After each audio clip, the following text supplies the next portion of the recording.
ভগবান যখন মানুষের রূপ দিয়ে পৃথিবীতে পাঠিয়েছেন, তখন মানুষের রূপে থাকাই শ্রেয়। গিরগিটির রূপ ধারণ করলেই বিপদ।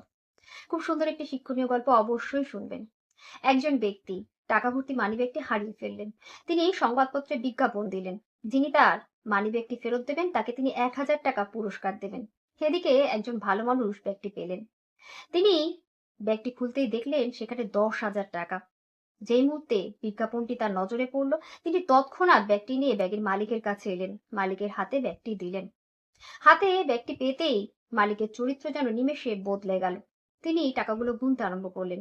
টাকা গোনা শেষ করে বিরক্তির স্বরে বললেন, আরে, এখানে তো ১১,০০০ টাকা ছিল, তার মানে আপনি আগেই ১,০০০ টাকা সরিয়ে ফেলেছেন। পুরস্কার দূরে থাক, আমি আপনার নামে আদালতে মামলা করব। শেষমেশ বিষয়টি আদালত পর্যন্ত গিয়ে গড়ালো। বিচারক সমস্ত কথা শুনলেন।